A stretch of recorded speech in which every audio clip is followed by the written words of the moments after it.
sports goes, and we're glad to have you on the show. It's a repayment from the time I was on your show, I think, about 2 months ago. A little home and home. Home and home. We should make it regular on the schedule, I think. But Chris Phillips, founder of SC Unfiltered, welcome to Mik'd Up for the very first time. I'm very honored to have you. Guys, what's going on? I love this setup, man. This is really impressive. Hey, listen. Yeah, I think it was about 7 months ago, by the way. So it's been a little baseball. bit. It's been You're over right. half a year, I think, at this point. Yeah, it was baseball season. So excited to be on with the crew, man. And yeah, Baton Rouge was incredible. Can't wait to get back, man. That was never experienced anything like it as a sports fan. Not just the game, Mikey, but the entire weekend. Baton Rouge chewed me up and spit me out a little bit. So it's been nice to have some time to recover. That's what it does. Now, you went to LSU Ole Miss. Obviously, you went through the whole experience. You couldn't have picked a better game. There's been some LSU Alabama games that have been awesome and then crush us at the end. And then the game 2 years ago was pretty impressive. The way this game kind of unfolded with the light show, and to me, it was one of the top ones I've ever been a part of. You got to pick the right one. You were also in Tennessee this past weekend, from what it looked like on your social media. Can you compare and contrast both of those experiences? Because you're able to rush the field on both games. Yeah, and even the one before that, Mikey, I rushed the field in Fayetteville for the three-peat, huh? And then the week prior to that, I was actually at Alabama, Georgia, and Tuscaloosa. So this last 4 weeks. Wait, and aren't you going to Vanderbilt? Yeah. Upset City, baby. So funny enough, man, I had LSU folks reaching out to me, literally begging me and offering to pay me not to go to College Station in fear that the streak may continue. So I love my experience in Baton Rouge is so great. I love the LSU folks so much, man. I couldn't do it to them. I couldn't, potentially break the hearts down there in College Station, even though I think LSU is going to win that game. I'm sure we'll get to that. But, no, it's been incredible, man. So compare and contrast, I would say this, because I've been asked a lot, hey, man, what's louder, Neyland or Death Valley? Like, what's the louder stadium? LSU is 101. I mean, it's I think all of it, and this isn't a cop-out answer, because I would tell you LSU is the loudest stadium I've ever experienced. Neyland Stadium was deafening, but I've never heard a crowd pop the way LSU did, especially at the end when Garrett Nussmeier hits Kyron Lacey. I've never heard a crowd pop that way. Neyland Stadium was deafening, and no, I don't think they were piping in crowd noise like Alabama's play-by-play guy wanted to insinuate. My experience in Knoxville was incredible, man. Great people, great place. The city's beautiful. I love that mountainous area. I'm a mountain guy myself, so loved the mountainous area there. The tailgates were awesome. I mean, it was first class. It was as good as it gets in the SEC, but again, man, LSU's different. It relates to nowhere else. I mean, it just stands out above. I mean, from the food to the people to, again, like the people were great, but also, guys, there's like this low-key intimidation factor, which Mikey and all you guys, I know you know what I'm talking about. It's like, I tell people this, I love LSU folks. I'm low-key scared of them at the same time because there's this intimidation where it's like, I would hate to be a visiting fan going in that building. But the experience was just second to none. I love the in-stadium presentation with the band and with, playing Set It Off by Boozy and then calling Baton Rouge. And, I call it a spiritual experience, man. I stand by that. It was just unlike anything I've ever experienced. And again, that doesn't just go for Saturday night, man. I got familiar with LaBerge on Friday night, which I won't go into much more detail, but I didn't get much sleep on Friday night prepping for the tailgate. So it was incredible. I can't wait to get back. Yeah. Cannot wait to get back. Well, look, get back to Alex Box, by the way. Yeah. So come back in the spring. Obviously, we'll show you. I won't big league you this time. We're all good. I know you were busy. No, it wasn't even busy. We were texting, and then I got frustrated. It wasn't going through, and I just gave up. And I apologize. You're not supposed to give up. You're supposed to fight through that stuff. And I didn't fight through it. Well, that is a common theme, Mikey. All these SEC cities, I can tell you, the service is trash in every single one. All right, so it just is what it is. I think it's part of the game day experience. So. No doubt. Lose your friends, tough luck. Figure it out. Find them later. Let's talk a little football. Obviously, before we get to the A&M game, let's recap a little bit about what happened on the LSU this past weekend. They've kind of been trending upwards a little bit. You felt like they started to try to turn the corner a little bit last week. Whenever they, when they beat Ole Miss, they were supposed to lose. They end up winning it, and they go back to Arkansas. Everybody's talking about it being a trap game and letdown game. They got a big game following that, emotional loss. They go out there, they leave from start to finish, take care of business. probably their most complete win of the season, while being the least flashy that they've been on offense. And I think, to me, that's a positive sign moving forward. What's your take on LSU not being here and not listening to them all the time and just looking at it as an outsider looking in? Yeah, I thought LSU was wildly impressive in that game. I thought, to your point, it was the most complete performance of the season. I love what Blake Baker's done with the defense, man. If he's not the Broyles Award winner, I don't know what they're doing in regards to giving the award out. So the way guys are flying around the football, 11 hats all going towards the football, I think just the overall culture shift on that side has been so noticeable. I felt good about LSU going in that game, guys. I mean, again, like you mentioned, maybe it wasn't their best game offensively, but I just thought, from a complimentary football perspective, I thought it was the most complimentary game LSU's played on both sides. I bet LSU -2.5 or -3 in that game. Felt good. They would go in there and take care of business. I feel like LSU was getting better week after week after week. I know they're still a little bit chaotic and a little bit inconsistent, but who isn't this year in the SEC? So anytime you go on the road, guys, you get a big road win in the SEC. There's no such thing as a bad one of those. And I also doubted Arkansas, honestly, in their consistency. Do they have the ability to put together a performance like they did against Tennessee again, just because they've been so up and down? But I think you got to give all the credit to LSU, man. I think you hit the nail on the head, Mikey. Most complete performance we've seen for the Tigers this year. And I think it is kind of like baseball from the standpoint of you want to get hot this time of year, getting in the second half or, the latter third of the season. This is when you want to start playing your best football. The best teams get better from week 1 to week 14. And I think LSU's doing that. People always talk about that third Saturday in October, and that's where kind of things get real. And obviously you move into November. That's where real teams kind of rise right there. As we're kind of halfway through this thing right now. In your mind, how many and which teams do you see coming out of the SEC and getting a chance to get into this playoff situation? Yeah, I mean, listen, right now, guys, I think the demise of Georgia was greatly over-exaggerated, so I think you got to start with the dogs. I think Texas is still right there in the thick of it. I think LSU is obviously right there. I think Tennessee, Alabama was essentially, I don't know if playoff eliminator is too strong, but I think Tennessee obviously has the upper hand right now.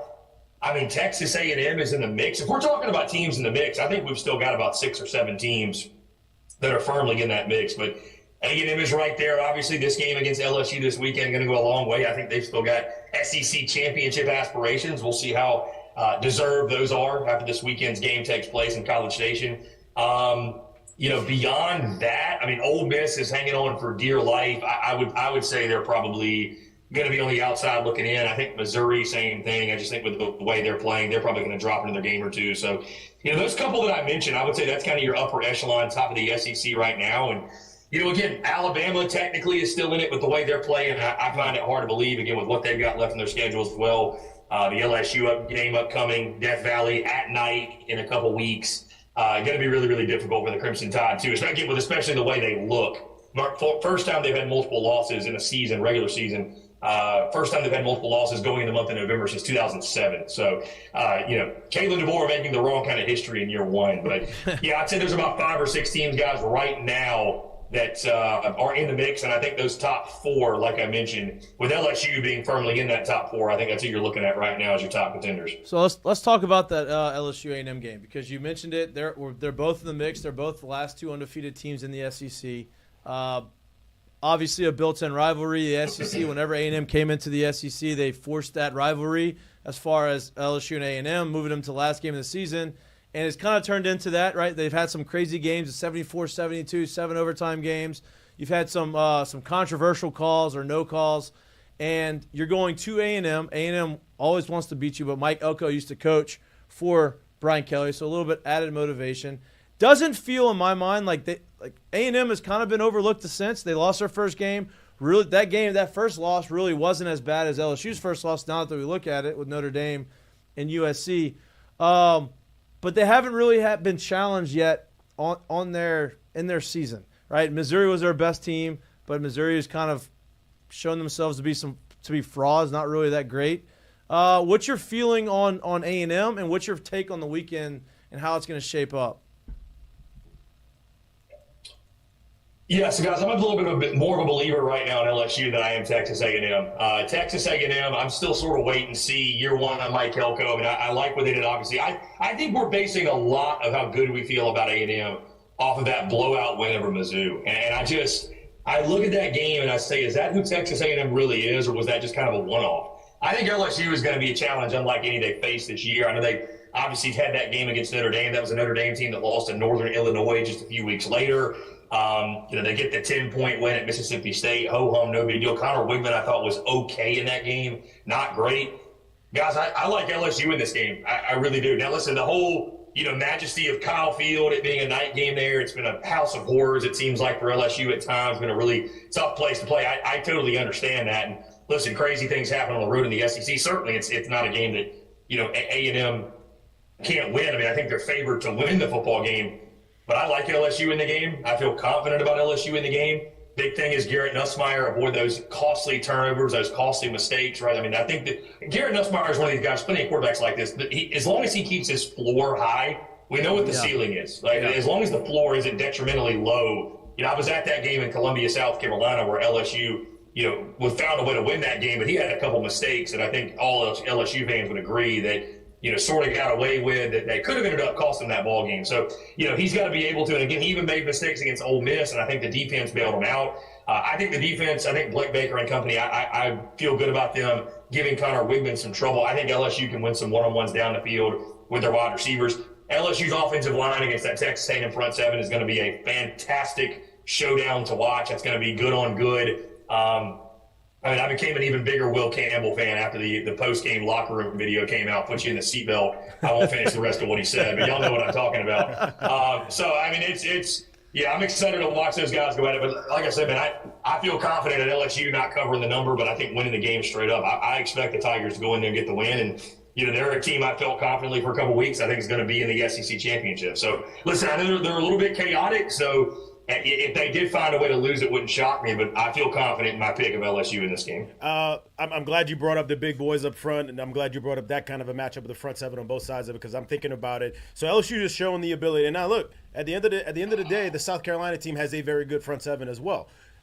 But LSU's shown the ability to go on the road, to get down and win early. They've kind of also shown the ability to kind of get pushed around a little bit early in the game like they did against Ole Miss and actually find a way to do what they need to do. This is, again, another step up in competition, and I would imagine that someone like Ole Miss is kind of giving away the blueprint of things you need to be able to do well to be able to stymie this offense and or stop this offense. Going into Kyle Field on the road, which I think we would all say, I don't care how good or how loud or how good of an environment it is in Columbia, this is a different place. So going into that place at night, playing them there, how important do you think it is for LSU to either be able to run the ball early or use that short passing game to really get the ball moving early? Because this isn't a place that you want to play behind the 8-ball where they can be as loud as they want to be. Yeah, Jay, to your point, I think week after week we're waiting on that LSU running game to sort of take shape and take over a game. And I think at some point you got to recognize who you are, right? At some point you show me who you are enough, I'm going to believe you. And you got to play to your strengths. So I think LSU's got to use that short passing game, to your point, the quick game to supplement the running game. Get Caden Durham involved where you can in spots, Caleb Jackson, Josh Williams where you can in spots. But, for whatever reason, run game is just not a strength of this football team. But again, you can supplement it with quick game. From there, you've been excellent in pass pro. Get yourself into obviously some second and manageables, third and shorts. Get yourself in a place where you can utilize the entire playbook and keep Texas A&M on their heels. You know that Mike Elko and company are going to come with a good plan. A&M is going to be fundamentally sound. They're going to be presenting a good plan, firing at LSU. I expect them to be aggressive in this game as well, but I think that's going to leave LSU with some opportunity to win some one-on-ones. Like I said, Kyron Lacey, that fantastic group of wide receivers on the outside. I think they're going to have opportunities to win those matchups down the field. And, Garrett Nussmeier, again, has just got to be smart with the football. There can't be any panic. We saw him on the road, like you mentioned, in Columbia. There were times where it was just too much panic. It was skittish. It was, I don't want to call it scare, but it was just really, really skittish and timid at times, and we've seen him step into the pocket and deliver some throws. So, if you got to take a sack, so be it, but you just cannot have – there's things you can't do on the road to the SEC and win. Turn the football over as obvious as it is, and it goes without saying. It's just one of those things that will cost you in a place like Kyle Field and cost you in a game like this that is such a coin flip game. So, again, short passing game, supplement the running game. I think at this point you just recognize LSU, their strength is not going to be running the football. That's okay. You can still move the ball, but I think you got to recognize who you are and go from there. Yeah, it's flipping the coin a little bit to the other side. If I'd have told you that LSU was missing Jacobian Guillory, Harold Perkins, go down the list of injuries that they've had defensively that you wouldn't have thought this LSU defense has looked like this. So if I'd have told you that before the year, would you think the defense looks the way that it does now? No, I tell you this, I didn't know before the season. Maybe this is my lack of research or what have you. Maybe he's bursting the seam, but Whit Weeks is a dog. Yeah, he is. I mean, just the way he plays, his mentality. I think it was him, right? That had the cracking the beer, the shotgun celebration. Yep. That just, when you got a defense, man, it looks like to me they're having fun. They're playing with a swagger and an edge they just didn't have last year. They're playing fast. They're playing free. But to your point, I mean, you lose some of the guys they've lost on the defensive side of the football. And I thought it was interesting. Some of the other LSU folks I talked to, and this is no disrespect to the kid, obviously, but when Harold Perkins Jr. went down, I didn't sense this panic. I think Harold Perkins Jr. is one of those guys that he's such a great athlete, but unfortunately maybe he's a guy that it feels like a little bit positionless. Like it's just kind of tough to find a good spot for him. And so I don't think that was as big a blow as I think some folks across the conference or even nationally, I don't think it was as big a blow as maybe they thought it was going to be. And I think Blake Baker has done a really, really good job of putting guys in position to be successful. And, some of the other dudes that have stepped in they play with their hair on fire. They play with a tenacity. They're playing fast. And again, they're swarming the football. And that was the thing that I thought Blake Baker's defense, I didn't think they would be great this year. They're better than I thought they would be.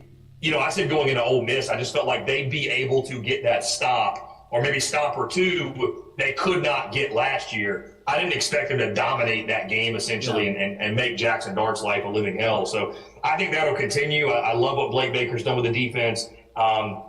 And again, as good as Connor Wigman has looked at times, I still think it's a Texas A&M offense that's going to be gettable for Blake Baker. So again, it's good on good across the board, man. But I'm excited for what I've seen that LSU defense. And the only person that's probably not excited, guys, is Jaden Daniels, who's probably punching air right now, wondering why that defense wasn't on his side last year. Yeah, no shit. And I think one of the biggest, like the unsung hero in my mind, and we've talked about it before the show, Zy Alexander coming back off of injury. He's kind of stabilized that secondary. I think last week they only had one target his way. Only one ball was thrown his way. It was an incomplete pass. The week before against Ole Miss, 4 out of 10 balls were completed against him for 40 yards. So it feels like he's kind of I don't want to say shut down half the field, but has made it a little bit easier for them to rotate some of the other cornerbacks in there, and they finally found a defense that, hey, this is your role. This is what you're going to do. Go out there and play and not have to worry about someone else coming in or trying to find someone else. So I think to me, him coming back stabilized that secondary, which has helped everybody else kind of play a little more free. Yeah, like I said, I think the thing Blake Baker's brought more than anything, it just feels like LSU is playing faster. It just feels like too often guys were thinking under Matt House and playing half speed. You can't make a living in the SEC doing this, whether you're playing, whatever sport it is, football, baseball, basketball, doesn't matter, man. The athletes are too good. The talent is too good. If you're going to screw up going 110, if you know what I mean. So now I think Blake Baker's done a great job entering that. You're seeing that in the secondary. Guys are going out making plays. It looks more like an LSU defense. And I mean, you think about once Blake Baker gets the personnel in there he really needs, I think we're going to see them get back to those great LSU defenses of old. So now I'm going to bring up a situation and or a name, however you want to call it, but it has been quite the enigma this year. Hadn't seen him yet. But can you please explain for people who may not understand, who may not truly get what someone like him, what the top end of what he can do, can bring to an offense like this? And obviously, with the injury that he's had, we obviously don't know what the real injury is, and it is what it is. But can you talk about what Chris Hilton could possibly bring to this offense if this is the week that he kind of suits up and gets out there and gets and contributes to what they do? Yeah, I think he's a game breaker when he's healthy. And I mean, listen, I think it's one of those things. The kid wants to play, right? I think there's been some misinformation out there. You guys are a lot closer to it than I am as well. But LSU folks I've talked to in the week of the Ole Miss game that, the kid desperately wants to play. It's an unfortunate situation, but I mean, it's one of those things where again, he's fighting through it, kind of fighting back on a week-to-week basis. So, when he's ready to go, he's ready to go. Again, I know LSU folks are really, really frustrated. It continues to be a week-to-week thing, but.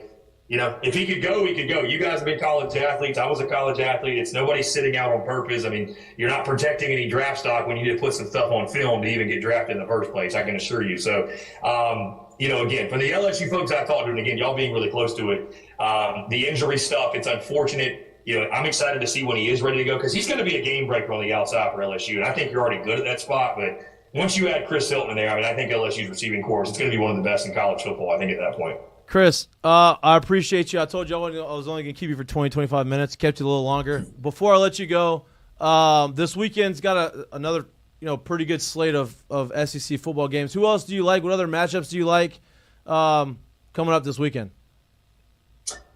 Well, yeah, man, of course, first things first, I appreciate you having me on, man. It's always a pleasure. As long as you need to keep me, man, it's always a blast chopping it up with you guys and talking ball. But certainly love the game that we're at this weekend in Nashville, the Vanderbilt Commodores taking on Texas.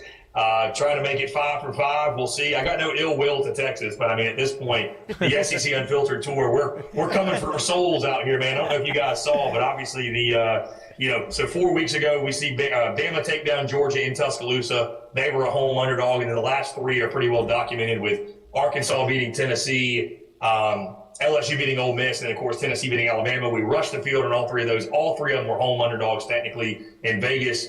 And I warned people about the SEC Unfiltered Tour, and sure enough, guys, a little bit earlier today, somebody hacks the 24/7 Sports Instagram and says that Quinn Ewers is opting out for the rest of the year. And I'm sitting here like, listen, man, I tried to tell y'all, and LSU fans will know this, Bayou folks will know this, Louisiana folks, there's a little voodoo magic in that SEC Unfiltered Tour. This is why I didn't go to College Station. This is why I didn't go. Right? I appreciate you. I like the LSU folks too much. So, I mean, that game, I think, especially with Diego Pavi, excited to get a look at him in person. And, I feel confident it could be a close game. And, I mean, doubt Diego Pavi and the Tour at your own risk. But, no, seriously, I think that could be a really good game. I think excited to get there and excited to experience Broadway and Nashville as a whole. Never have taken in a game at Vandy, so looking forward to it. I think that Missouri-Alabama game is wildly interesting. What is Alabama at this point, and where are they mentally? Is Jalen Milroe able to get some things rolling and kind of, Alabama get off the schneid? I mean, watch them in Knoxville, and they just look they look like a shell of themselves, really, truly. At some point, they are who they are, though. Like, we keep talking about personnel. They're just not really a good football team. Like, they're an all right football team, not a great football team, though. And in Missouri, Brady Cook literally goes to the hospital for 85% of the game, comes back, wins the game against Auburn. That's kind of wild, actually. Yeah. That's wild. Yeah, I mean, that dude is you talk about warrior. I mean, that's dude should never pay for a drink again in Como. That's for sure. Besides that, I think Ole Miss is going to blast Oklahoma. I've got them covering the 20.5. I just think OU's a complete dysfunctional mess at this point. Just terrible offensively. Fired their OC. Arkansas and Mississippi State is a sneaky ball game, guys.